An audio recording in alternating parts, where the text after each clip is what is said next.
গল্পটির প্রথম পর্ব অলরেডি আমাদের চ্যানেলে আপলোড করা হয়ে গিয়েছে। আপনারা যদি সেটি না শুনে থাকেন তাহলে প্রথমে গিয়ে সেটি শুনুন, আর সেটি যদি শোনা হয়ে গিয়ে থাকে তাহলে অন্তিম পর্বে আপনাদের স্বাগত। প্রথম পর্বের লিঙ্ক এই ভিডিও ডেসক্রিপশন বক্সে দেওয়া রয়েছে। নমস্কার, আমরা থ্রিল স্টুডিও। এখন কিছুটা রিক্যাপ। কুমার আর বিমল একটি চাইনিজ রেস্টুরেন্টে একটি ধুকধুকি পেয়েছে, আর ধুকধুকির মধ্যেই লেখা রয়েছে গুপ্তধনের নকশা। কুমার, বিমল, বিনয়বাবু আর কমল বেরিয়ে পড়েছে সেই গুপ্তধনের উদ্দেশ্যে কাফরিস্তানে। সেখানে তারা গুমলি নামে একজনের বাড়িতে অতিথি হয়েছে, আর তারা হঠাৎই শুনতে পায় যে চীনেদস্যু ছুঞ্চিউ তাদেরকে আক্রমণ করেছে। এখন তারপর থেকে তাহলে আর বেশি দেরি না করে চলুন শুরু করা যাক। মালকান, আমাদের পালাবার কি কোনো পথই খোলা নেই? মালকান যা বলছিল বিনয়বাবু তার অর্থ বুঝিয়ে দিচ্ছিলেন। মালকান বলল, একটা পথ আছে বাবু সাহেব। কোথায়? বাড়ির খিড়কি দিয়ে বেরোলে উত্তর দিকে একটা সরু পাহাড়ি পথ পাওয়া যাবে। উত্তর দিকে? মালকান, আমরা কি দেখবার জন্য এদেশে এসেছি সে কথা বোধহয় তুমি জানো না। জানি বাবু সাহেব, গুমলির মুখে আমি সব শুনেছি, কারণ আপনাদের পথ দেখিয়ে নিয়ে যাওয়ার ভার তো আমার ওপরেই পড়েছে। আপনারা তো সেই ভাঙা মঠ দেখতে চান। হ্যাঁ, সেই মঠও তো উত্তর দিকে। হ্যাঁ বাবু সাহেব। তুমি এখনই আমাদের সঙ্গে নিয়ে যেতে পারবে? এখনই? হ্যাঁ মালকান, যদি রাজি হও 100 টাকা বকশিস পাবে। মালকান ইতস্তত করছিল, কিন্তু এই দরিদ্র কাফরিস্তানে 100 টাকা হচ্ছে কল্পনারও অতীত। সে মহা উৎসাহে বলে উঠল, বাবু সাহেব, আমি যেতে রাজি। আমরা বেরোবার জন্য আগেই মোটঘাট বেঁধে রেখেছিলাম। হুট বলতে ছুট দেওয়ার অভ্যাস আমাদের বরাবরই। এ হপ্তাহে আমরা কলকাতার শৌখিন নাগরিক, আর আসছে হপ্তাহে আমরা আফ্রিকার বিপুল অরণ্যের বনবাসী। এইসব ভবঘুরে জীবনযাপনে আমরা বড় একটা শিক্ষা পেয়েছি। প্রবাসে যেতে হলে বাঙালিরা যেরকম মস্ত বড় গৃহস্থালী ঘাড়ে করে নিয়ে বেড়ায়, বড় বড় ট্রাঙ্ক, স্যুটকেস, বিছানা, পোটলা পুটলি, আমরা এসবের ধারও ধারি না। আমাদের মালের সংখ্যা এতই কম যে কুলি ডাকবারও দরকার হয় না। নিজেদের মাল আমরা নিজেই বয়ে নিয়ে যেতে পারি। 3 মিনিটের মধ্যেই আমরা মোটমাট গুছিয়ে নিয়ে অজানা অন্ধকারের উদ্দেশ্যে যাত্রা করবার জন্য প্রস্তুত হলাম। গুমলি এসে ম্লান মুখে বলল, বাবুজি, আমি এখন বুঝতে পারছি পাড়মুখের কাছ থেকে টাকা নিয়ে ভালো কাজ করিনি। আপনারা আমার অতিথি, কিন্তু আপনাদের সূত্রকে আমন্ত্রণ করে আনলাম আমি। এই দুঃখ আমার কখনোই যাবে না। না গুলমি, মিথ্যে অনুতাপ করো না। শত্রুরা নিশ্চয়ই আজ আমাদের আক্রমণ করত, তবে ওরা একবার চেষ্টা করে দেখতে চেয়েছিল যে তোমার সাহায্যে চুপি চুপি কাজটি নিরাপদে সারা যায় কিনা। আর সময় নেই। সেলাম। সেলাম বাবুজি, সেলাম। একটা সেকেলে ভাঙা মঠে বেড়াতে যাবার জন্য এত বিপদ মাথায় নিয়েছেন কেন সে কথা আমি জানি না বটে, কিন্তু সর্বদাই মনে রাখবেন বাবুজি, গুমলির দৃষ্টি রইল আপনাদেরই ওপরে। বাড়ির খিড়কি দিয়ে বেরিয়ে পড়ে এই ভাবতে ভাবতে অগ্রসর হলাম যে গুমলির শেষ কথাগুলোর অর্থটা কী, যা তখনও অস্ত যায়নি। শত্রুরা তখন মরিয়া হয়ে দস্যুর মতো ছুটে আসছে।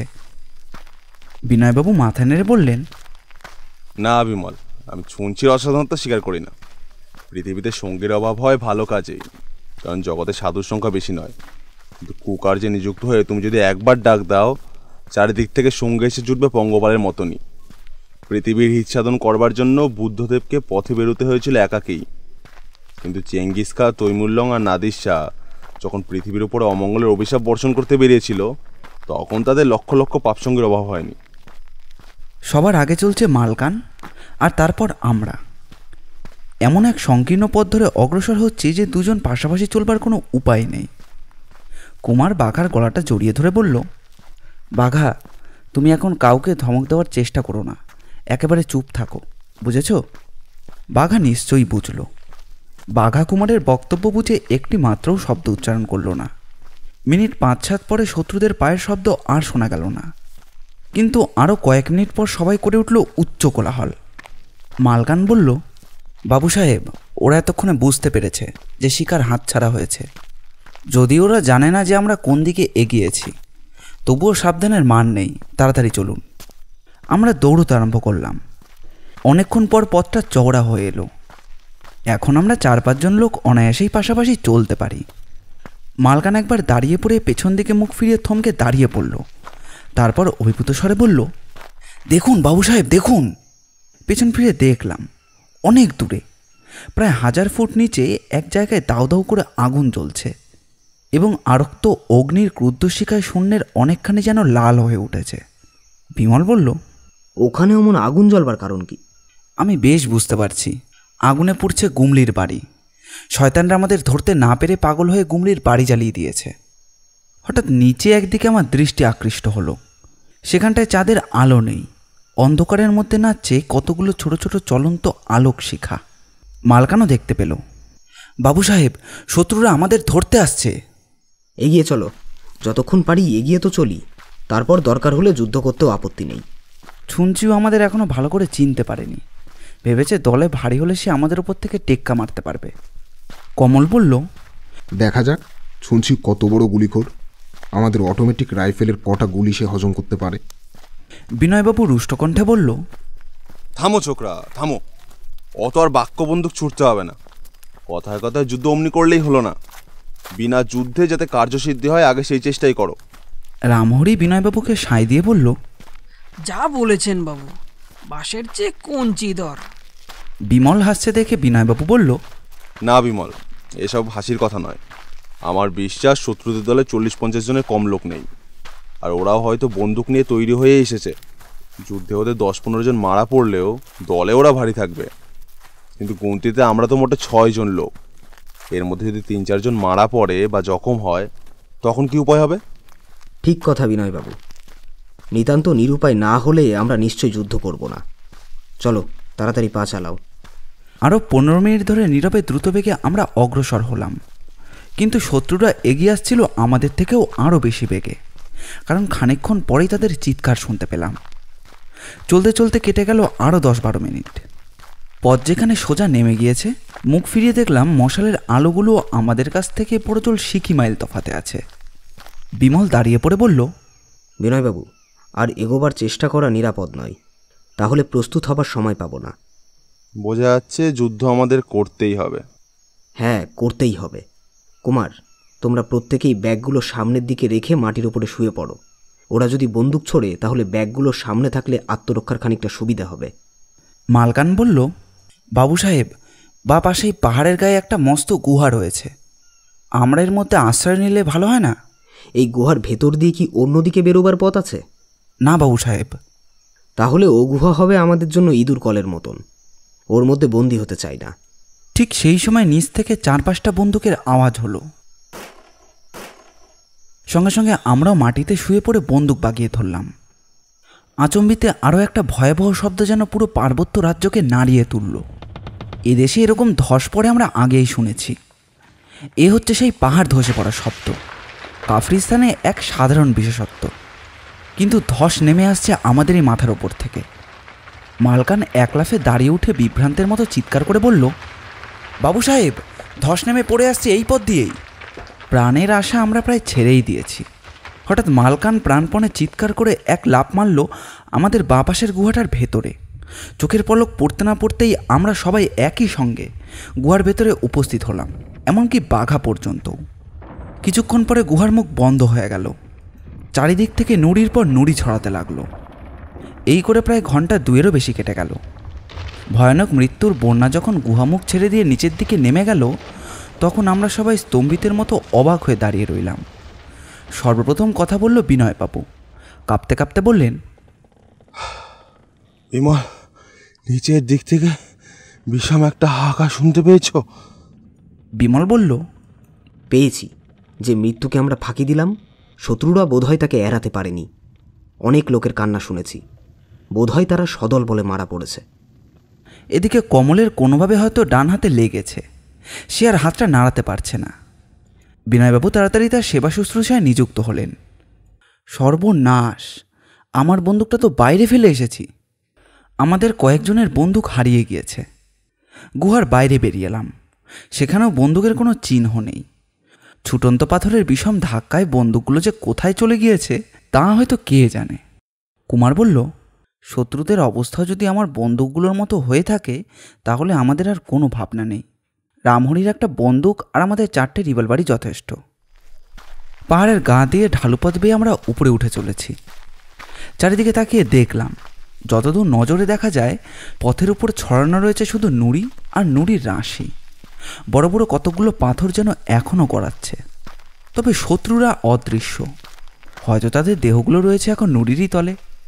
আশ্চর্য হলাম, কিন্তু দুঃখিতও হলাম যথেষ্ট, কারণ এতগুলো মানুষের এরকম শোচনীয় পরিণাম।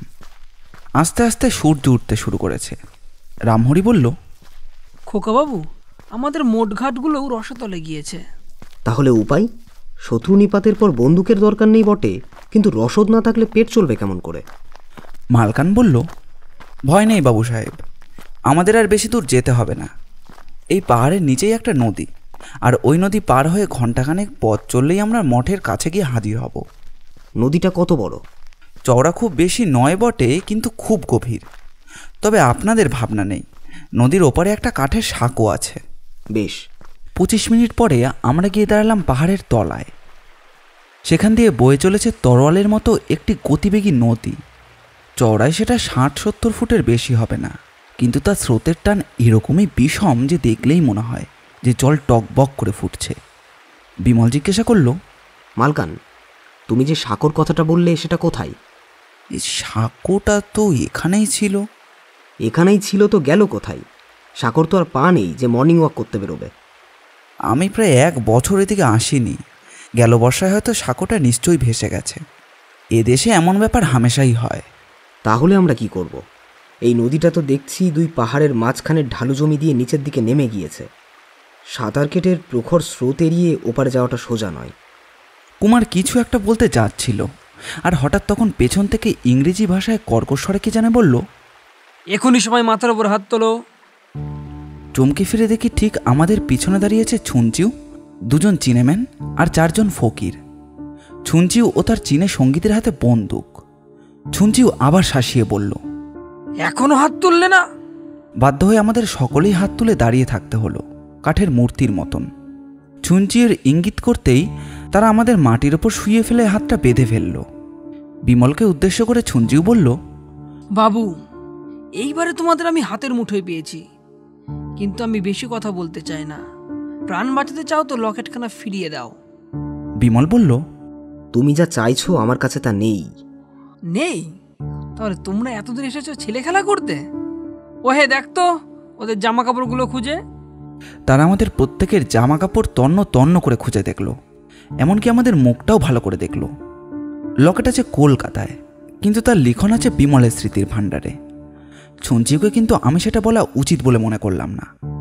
ছুঞ্চিউ যেন রাগে পাগলের মতো হয়ে উঠল, চিৎকার করে বলল, ওরে বাঙালি কুত্তার দল, তোদের জন্য আমার দুর্গতির সীমা নেই। চীন থেকে এলো বাংলাদেশে, সেখান থেকে বিপদের পর বিপদ এড়িয়ে এসেছে এই কাফরিস্তানে। এখানে এসে আমাদের 28 জন লোকের প্রাণ গিয়েছে, তবু আমি তোদের সঙ্গ ছাড়িনি। এত করেও শেষটা কি আমাকে ফাঁকে পড়তে হবে? হ্যাঁ বন্ধু, ঠিকই আন্দাজ করেছ। এখন দেশের ছেলে দেশে ফিরে যাও। তাই নাকি? আমাকে যদি ফিরে যেতে হয় তাহলে তোমাদের ওই পৃথিবীতে রেখে যাব না। বেশ, তাহলে আমাদের খুন করো। মরতে হবে সকলকেই, মরতে আমরা ভয় পাই না। আচ্ছা, দেখা যাক। ওরে, তোরা এই লোকগুলোকে একসঙ্গে বেঁধে ফেল, তারপর ওদের নদীতে ভাসিয়ে দে। প্রতিবাদ করলাম না, কারণ এই উন্মত্ত শয়তানদের কাছে প্রতিবাদ বা দয়া প্রার্থনা করে কোনো লাভ নেই। আমাদের সবাইকে একসঙ্গে বেঁধে নদীর একেবারে ধারের কাছে নিয়ে যাওয়া হলো। তারপর ছুঞ্চিউ বলল, এই শেষবার জিজ্ঞাসা করছি, বলো লকেটগুলো কোথায় রেখেছো? আমাকে বারবার জ্বালাতন করো না ছুঞ্চিউ, লকেট আমাদের কাছে নেই। এই বাঙালিটা আমাকে আশ্চর্য করলে যে, এ মরবে তবু মিথ্যে কথা বলতে ছাড়বে না। আমি সত্যি কথাই বলছি। সত্য কথা? তুমি কি বলতে চাও লকেট তোমার কাছে ছিল না? নিশ্চয়ই ছিল। তবে লকেট এখন আমার কাছে নেই। মানে? মানে আমি জানি না। এই তোমার শেষ কথা? হুম। বেশ, তাহলে আমরাও আমাদের শেষ কাজ করি, ওদের জলে ফেলে দাও। তারা সবাই মিলে আমাদের শূন্যে তুলে ধরল। পর মুহূর্তেই ঝপাত করে পড়লাম নদীর গর্ভে এবং সঙ্গে সঙ্গে তলিয়ে গেলাম পাতালের শীতল অন্ধকারে। পাতালে তলিয়ে গেলাম, তারপর আবার ভেসে উঠলাম। কেবল আমিই নই, আমার সঙ্গে যারা যারা বাধা ছিল তাদেরও একই হলো। কারণ আমাদের আলাদা হয়ে যাওয়ার কোনো উপায় নেই। কখনো মাথাটা জলের ওপর উঠছে, আবার নেমে যাচ্ছে, অনেকটা যেন জলে নাকানি চোবানি খাওয়ার মতো। কিছুক্ষণ যাওয়ার পর মোটামুটি স্থির হলো। ভেসে উঠেই দেখি ঠিক আমাদের পাশেই সাঁতার কাটছে বাঘা। এতক্ষণ ঘটনার ঘাত প্রতিঘাতে তার কথা ভুলেই গিয়েছিলাম। তুচ্ছ কুকুর ভেবেই হয়তো শত্রুরা তাকে কিছু করেনি, শুধু ফেলে দিয়েছে জলের মধ্যে। বাঘার জন্যই এবার আমরা ভেসে রইলাম। বাঘা তার দাঁত দিয়ে টেনে তীরে তোলার চেষ্টা করছে আমাদের। এতক্ষণ পর আমি বললাম, বিমল, বাঘা আজ যা করলো অন্য কুকুর হয়তো সেটা পারতো না, কিন্তু বাঘা এভাবে আমাদের আর কতক্ষণই বা ভাসিয়ে রাখবে? বাঘা তো আর জলচর জীব নয়, একটু পরে তো সে দুর্বল হয়ে পড়বে, তখন যে মরণ ছাড়া আমাদের আর কোনো গতি নেই। আমিও সেই কথাই ভাবছি কুমার। বিনয়বাবু বলল, শত্রুরা কি আমাদের দেখতে পাচ্ছে না? তাদের কাছ থেকে আমরা অনেক দূরে এসে পড়েছি। কমল উৎসাহিত কণ্ঠে বলল, দেখো বিমলদা, বাঘার চেষ্টা একেবারে ব্যর্থ হয়নি। সে একটু একটু করে আমাদের তীরের খানিকটা কাছে এনে ফেলেছে। কমলের এরকম উৎসাহ দেখে এত দুঃখেও যেন আমার হাসি পেল। আমাদের এই অবস্থায় তীরের খানিকটা কাছে আসা আর তীরে গিয়ে ওঠার মধ্যে হচ্ছে আকাশ পাতাল তফাৎ। এমন সময় ঘটল এক অভাবনীয় ঘটনা। নদীর গতি যেন হঠাৎ অত্যন্ত বেড়ে উঠল। আমরা যেখানে যাচ্ছি সেখানকার জমি বোধহয় এখান থেকে অনেক বেশি ঢালু, কিন্তু এবার আমরা হঠাৎ যেন স্রোতের জন্য তীরের কাছে যেতে শুরু করলাম। বিনয়বাবু চেঁচিয়ে উঠে বললেন, আমরা নদীর বাঁকে এসে পড়েছি, আমরা নদীর বাঁকে এসে পড়েছি। সঙ্গে সঙ্গে আমরা পেলাম একটা বিষম আঘাত। অন্য সময় হলে সেই আঘাতে হয়তো আমরা রীতিমতো অভিভূত হয়ে পড়তাম, কিন্তু এখন আমরা অভিভূত হওয়ারও অবকাশ পেলাম না, কারণ দেহের উপরে লাগলো কঠিন আর পাথুরে মাটির স্পর্শ। এ স্পর্শ যতই কঠিন হোক না কেন, এ যে স্নেহময়ী পৃথিবীর মাটির ছোঁয়া, এই আশ্চর্যই যেন আমাদের মনকে আচ্ছন্ন আর উন্মত্ত করে দিল। আমরা ঠেকে গিয়েছি নদীর বাঁকে। কেবল তাই নয়, বাঁকের মুখে ছিল কি একটা জলজ লতাপাতার ঘন জাল। দেহগুলোকে সে এমনই জীবন্তের মতো আঁকড়ে ধরল যেন শ্রোতারা আমাদের আর বয়ে নিয়ে যেতে পারবে না। রামহরি বলে উঠল, একেই বলে রাখে কৃষ্ণ, মারে কে? কমল বলল, হাই রামহরি, তোমার কৃষ্ণ আমাদের রাখলেন বটে, কিন্তু বাঁধনগুলো খুলে দেবার ব্যবস্থা করলে না কেন? বাঘা তখন গলা পর্যন্ত জলে অত্যন্ত ক্রুদ্ধভাবে আমাদের দিকে তাকিয়ে গড়গড় করে আওয়াজ শুরু করলো। আমাদের দিকে তাকিয়ে বাঘা এত চটে উঠল কেন? পর মুহূর্তেই এ প্রশ্নের উত্তর পেলাম আমরা। হঠাৎ বাঘা আক্রমণ করলো আমাদের দড়িকে। সে বুঝতে পেরেছে যে এই দড়ি হচ্ছে যত অনিষ্টের মূল। কুমার তাকে উৎসাহ দেওয়ার জন্য বলতে লাগলো, আমার সোনার বাঘা, আমার বন্ধু বাঘা, বাহাদুর বাঘা, কেটে দাও তো দড়িগুলো, চটপট কেটে দাও ভাই। স্বাধীন, আমরা স্বাধীন। বাঘার দৌলতে আমরা ডুবে মরতে পারিনি, আর বাঘার দৌলতেই আমাদের খুঁজল বন্ধনের দশা। সে আমাদের শুধু বন্ধুই নয়, জীবন রক্ষক। রামহরি আহ্লাদে নাচতে নাচতে বলল, দেখছো কমলবাবু, কৃষ্ণ বাঁধন খুলে দিলেন কি না? বাঘা সেই কৃষ্ণেরই জীব। কুমার বলল, ভগবান যা করেন মঙ্গলের জন্যই করেন। দেখো বিমল, ছুঞ্চিও চেয়েছিল আমাদের পাতালে পাঠাতে, কিন্তু আমরা এসে উঠেছি নদীর এপারে, আর সাঁকর দরকার হলো না। বিমল বলল, মালকান, আমরা শালুকা মঠের কাছে এসে পড়েছি না? হ্যাঁ বাবু সাহেব, খুব কাছেই। তাহলে আর দেরি নয়, ছুঞ্চিও নদীর ওপারে সদল বলে বিচরণ করুক। ইতিমধ্যেই আমরা কার্যোদ্ধার করব। ইতিহাস বিখ্যাত কোরপিস পাহাড়ের উপত্যকা এসে দাঁড়িয়েছে আমাদের পথের শেষে। ধ্বংসস্তূপের পর ধ্বংসস্তূপ। প্রাচীন মঠের অধিকাংশই বিলুপ্ত হয়েছে, এমনকি একখানা ভাঙাচোরা ঘরও নেই যার ভিতর মাথা গোঁজা যায়। মঠের ধ্বংসাবশেষের ভিতরে অনেক খোঁজাখুঁজি করলাম, কিন্তু সেই অষ্টদন্ত আর 3 পদ কুবেরের মূর্তির সন্ধানই পাওয়া গেল না। আমি তো আগে এই কথা বলেছিলাম, 2য় শতাব্দীর কনিষ্ক আর 20 শতাব্দীর আমরা, এর মধ্যে কত যুগ যুগান্তর চলে গিয়েছে, কত দস্যু, কত লোভী এখানে এসেছে। গুপ্তধনের এক কণাও আর পাওয়া যাবে না। আমার মনে মুষড়ে পড়ল। তাহলে কি এতদিন ধরে আমরা আলেয়ার স্বপ্ন দেখছিলাম?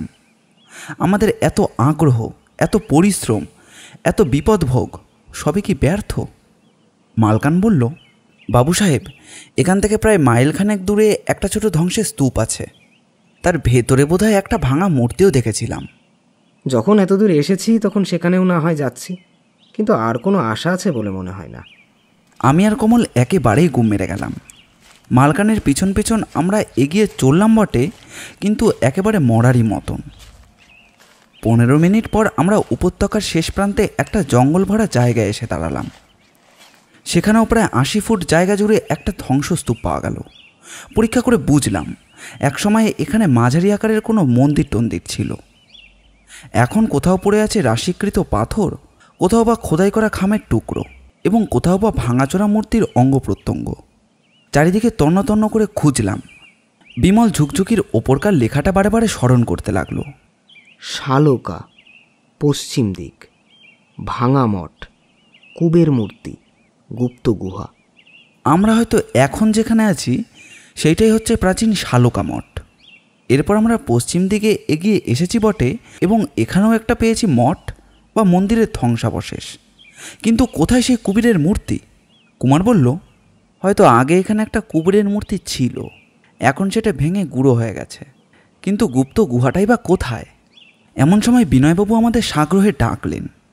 তিনি হাঁটু গেড়ে একটা জায়গায় বসে কিছু একটা পরীক্ষা করছিলেন। সেখানে দেখলাম তিনি একটি ভাঙা মূর্তি আবিষ্কার করেছেন। বিনয়বাবু বেদির ওপর অঙ্গুলি নির্দেশ করে আমাদের দৃষ্টি আকর্ষণ করলেন। প্রথমে কিছুই বুঝতে পারলাম না, কিন্তু তার পরেই লক্ষ্য করলাম বেদির ওপরে মূর্তিটা অটুট পায়ের পাশেই পড়ে রয়েছে। বিনয়বাবু বলল, বিমল, এই তোমাদের কুবের মূর্তি। কুশ্রী কুবেরের অষ্টদন্ত মুখ আর প্রকাণ্ড ভুঁড়ি মহাকালে প্রহারে নষ্ট হয়ে গেছে। প্রথম দৃষ্টিতে একখানার বেশি পদও নজরে পড়ে না বটে, কিন্তু পাথরের উপরে অন্য দুখানা পদের কিছু কিছু চিহ্ন আজও লুপ্ত হয়ে যায়নি। হ্যাঁ, এই তোমাদের কুবের মূর্তি। বোঝা যাচ্ছে ধুকধুকেতে মিছে কথা লেখা নেই, কিন্তু গুপ্ত গুহা কোথায়? কমল বলল, সেটা যদি সহজে আবিষ্কার করা যেত তাহলে তার নাম গুপ্ত গুহা হতো না। এতএব আমরা জঙ্গল ভেঙে আনাচে কানাচে অনেক খোঁজাখুঁজি করলাম, কিন্তু গুহার কোনো অস্তিত্বই খুঁজে পেলাম না। সকলে নিরাশ মনে ভাঙা কুবেরের মূর্তিটার পাশে এসে দাঁড়ালাম। ঘাটে এসে বোধহয় নৌকা ডুবল। কুমার বলল, উপত্যকার শেষে ওই যে একটা পাহাড় রয়েছে, ওখানে গিয়ে একবার গুহার খোঁজ করে দেখব নাকি? বিনয়বাবু বললেন, আমার বিশ্বাস গুহা যদি থাকে এই কুবের মূর্তির কাছেই আছে। মন্দিরের সম্পত্তি মন্দিরের বাইরে থাকবে কেন? যুক্তিসঙ্গত কথা। এখানে সমস্তটাই হচ্ছে পাথর দিয়ে বাঁধানো, তাহলে এখানে গুহা থাকবেটা কোথায়? খানিকক্ষণ ভেবেও কোনো হদিশ পাওয়া গেল না। কুমার হঠাৎ কৌতুকের ছলে কুবেরের পা ধরে টেনে বলল, হে কুবের, হে দেবতা, আমরা হচ্ছি টাকার অর্থাৎ তোমার পরম ভক্ত। কোথায় তোমার ঐশ্বর্য লুকিয়ে রেখেছো প্রভু, একটু দেখিয়ে দাও। হঠাৎ মনে হলো কুবেরের মূর্তিটা যেন ডান দিকে একটু সরে গেল। বিমল বলল, কুমার, কমল, রামহরি, এসো। আমরা সবাই মিলে মূর্তিটাকে বাঁ দিক থেকে ঠেলা দিই। আমার দৃঢ় বিশ্বাস এই মূর্তির ভেতরে কোনো রহস্য আছে। সকলে মিলে ঠেলা দেওয়ায় মূর্তিটা প্রায় হাত দুয়েক সরে গেল। অবাক বিস্ময় তাকিয়ে দেখলাম যে মূর্তির তলদেশে আত্মপ্রকাশ করেছে একটি চতুষ্কোণ গর্ত। তার নিচের দিকে নেমে গিয়েছে একসার সংকীর্ণ সিঁড়ি। তাহলে এটাই হলো গুপ্ত গুহা। কুমার আনন্দে মেতে বলল, আজ দেখছি আমাদের উপর সব দেবতারই অসীম দয়া। রামহরির কৃষ্ণ আমাদের প্রাণে বাঁচালেন, আর পাথরের কুবের আমাদের সামনে খুলে দিল তার রত্নভাণ্ডারের গুপ্তদ্বার। এখন দেখা যাক ভাণ্ডারটা পূর্ণ কিনা। রামহরি তাড়াতাড়ি বাধা দিয়ে বলল, ওগো কুমার বাবু, কোথা যাও? এখানে জখের ভয় আছে, সে কথাকে তুমি ভুলে গেছো? বিমল বলল, থামো রামহরি, বাজে বকো না। প্রায় 2000 বছর ধরে বেঁচে আছে এমন ভূতের গল্প তো কোনোদিনই শুনিনি। বেঁচে থাকলেও সে এত বুড়ো হয়ে গেছে যে আমাদের দুটো ঘুষিও সহ্য করতে পারবে না। চলো সবাই গুহার মধ্যে। সিঁড়ির পড়ায় মাটির তলায় একটা মস্ত ঘর, তার চারিদিকে পাথরের দেওয়াল। সে ঘরে অন্তত 200 লোকের স্থান সংকুলান হতে পারে। আমাদের কাছ থেকে ছুঞ্চিও মোটামুটি প্রায় সবই কেড়ে নিয়েছিল। শুধুমাত্র কমলের কাছে পড়ে আছে একটি ছোট্ট টর্চ। সেইটা নিয়ে চারিদিকে ঘুরিয়ে ফিরিয়ে নিরেট অন্ধকারকে বিদীর্ণ করে দেখলাম যে প্রশস্ত ঘরের মধ্যে 3টি বড় বড় পাথরের সিন্দুক রয়েছে। ওরকম সিন্দুক আমি এর আগে জাদুঘরেও দেখেছি। সিন্দুকগুলো এতই বড় যে এর মধ্যে একজন লম্বা মানুষ অনায়াসেই শুয়ে থাকতে পারে। রামহরি এতক্ষণ ভূতের ভয়ে জড়সড় হয়েছিল। সিন্দুক দেখে তার সমস্ত ভয়টা যেন ঘুচে গেল। তাড়াতাড়ি সেই টালাটা খুলে ফেলল সে। সিন্দুকের ভিতর পাওয়া গেল কেবল ছোট বড় মাঝারি থালা আর অন্যান্য পাত্র। বিনয়বাবু 2-4খানা থালা পরীক্ষা করে বললেন, অনেক কালের জিনিস, বিবর্ণ হয়ে গেছে। কিন্তু আমার সন্দেহ হচ্ছে এগুলো সোনার বাসন, বলে এত সাবধানে গুপ্ত গুহায় লুকিয়ে রাখা হতো না। কমল চমকৃত হয়ে বলল, এত সোনার বাসন কোষণ, না জানি এর দাম কত হবে।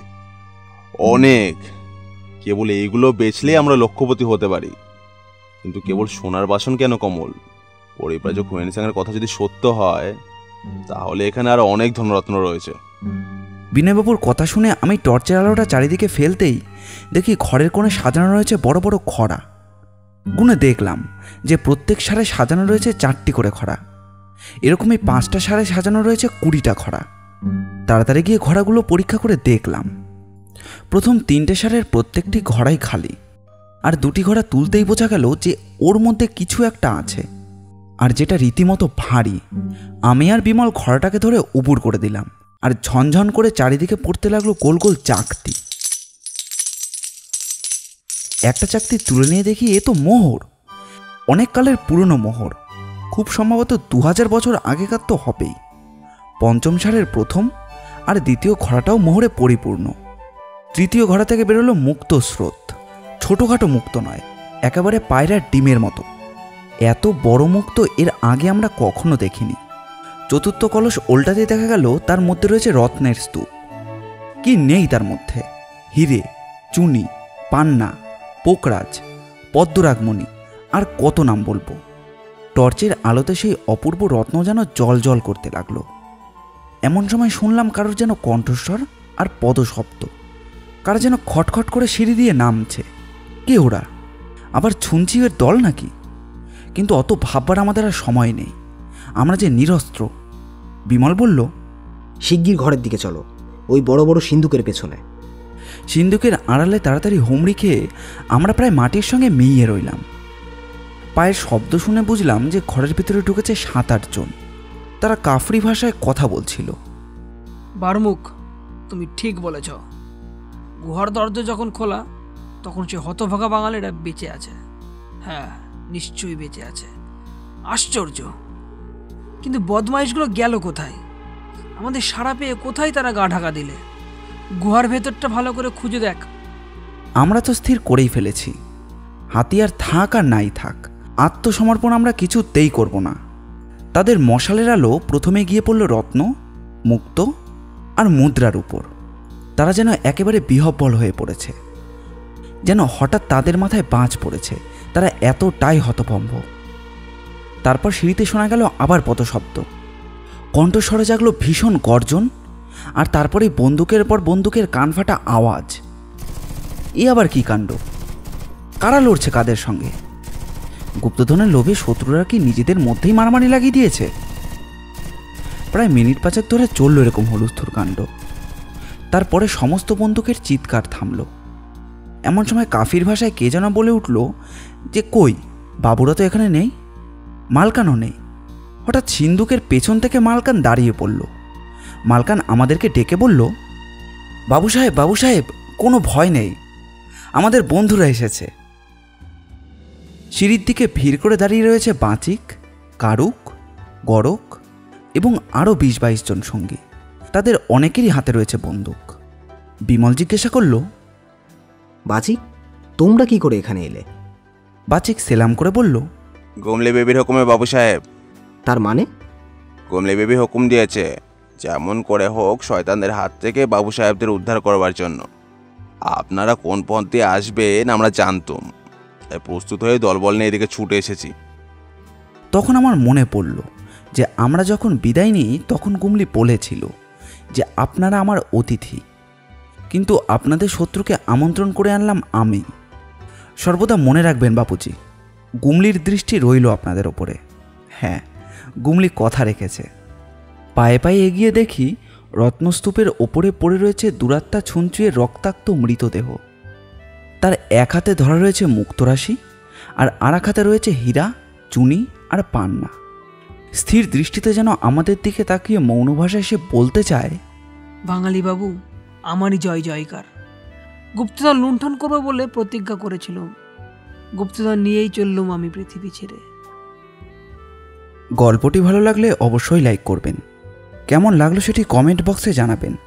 আমরা আপনাদের মধ্যে থেকে একটি কমেন্ট পিন করে দেবো। এরকম গোয়েন্দা গল্প বা অ্যাডভেঞ্চার গল্প আমরা প্রায়ই নিয়ে আসি। আমাদের চ্যানেলটি ঘুরেও আসতে পারেন। চ্যানেলটিকে সাবস্ক্রাইব করে আমাদের পাশে থাকবেন। আপনাদের ভালোবাসা একান্ত কাম্য। ধন্যবাদ।